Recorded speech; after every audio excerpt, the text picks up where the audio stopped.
The coldest night I've ever spent in a sleeping bag was about -35, -37 degrees Fahrenheit. And I was not prepared.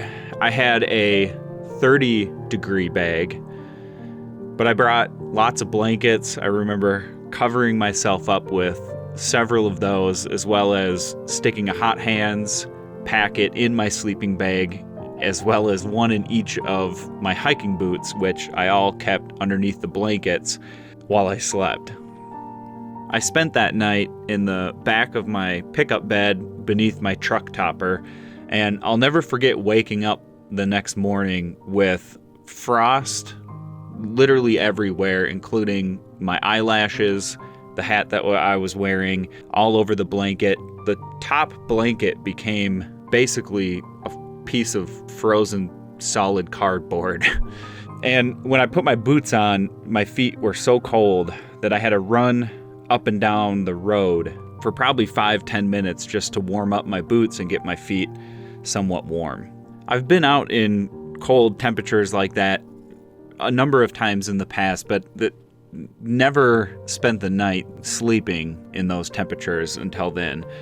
And I don't believe the weather report had it predicted to be that low. However, the place we are in the bottom of a canyon, the air flows through the mountains like a river, and the cold air gets trapped at the bottom of the river valleys, the draws, and cold, wet air will create temperature swings into the negatives like you wouldn't believe when you're in certain places in the mountains. I was with a couple of friends, and we were going to snowshoe a couple of miles up to a good place and to try and get there before sunrise. We had woke up that morning probably an hour and a half before the sun came up. And we managed to do just that, and it really wasn't terrible hiking up the trail that morning until we got to the place where we were trying to get and took a short break for a while. I remember looking over at my friend and making eye contact with him as he looked back at me, and we somehow communicated to each other that this was way too cold to be out here trying to enjoy ourselves. Needless to say, we did not spend very much time up there, so the story is pretty short. But one thing that is burned into my visual memory was the most exceptional sundog I've ever seen.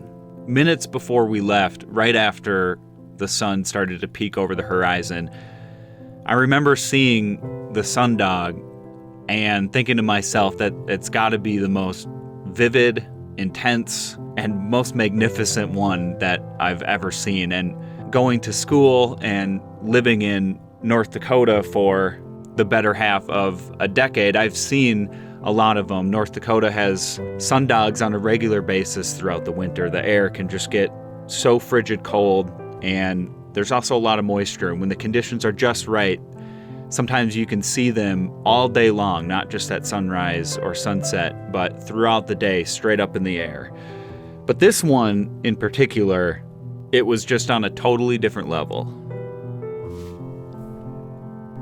It's funny, I remember thinking about how much it brought me back to living in the Great Plains and just had me very nostalgic for a moment.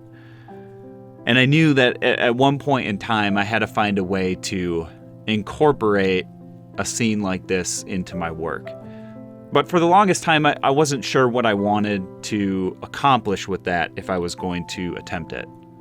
That is until a recent trip up into the mountains with our camper, where we saw another very beautiful sundog. We were up at Yellowstone at the time, and of course, there were a lot of bison. And bison are animals that I've spent a fair share of time around, being someone who went to school for wildlife biology and worked at national parks for 5, 6, 7 years. And so I feel like I could go on for days about stories that I have related to bison. But there's one thing that I always come back to with these animals, and that's how shocked and how impressed I am with their ability to withstand the cold and to thrive in some of these unforgiving and sometimes disastrous environments. They are truly built like a tank, and what I think is even more impressive than being able to withstand the cold is being able to go from that to withstanding 103 degrees just 6 months later in some of these places where they live. Their ability to adapt from one extreme to another is mind-blowing to me. And I know there's a lot of other animals that share the landscape with the bison who can also adapt very well. However, these animals carry themselves in a different way, a certain way that just makes them all that more impressive. So after spending that night in the park, and it was pretty cold that night, not -30, but probably -10, cold enough where the rivers and streams were steaming into the winter air. And after coming to this one spot where the river was partially frozen, the ice was breaking, the steam was lifting off, the Sundog was in the background, it just all connected for me. Seeing the bison nearby, I was really inspired to take all of these experiences and all of these passions of mine and put them together into a piece that would be my first large bison painting that I've done. And so this scene overall means a lot more to me than what's just on the surface. For me, it has so many levels that I can connect with. And personally, it's almost as if it brings two chapters of my life together into one.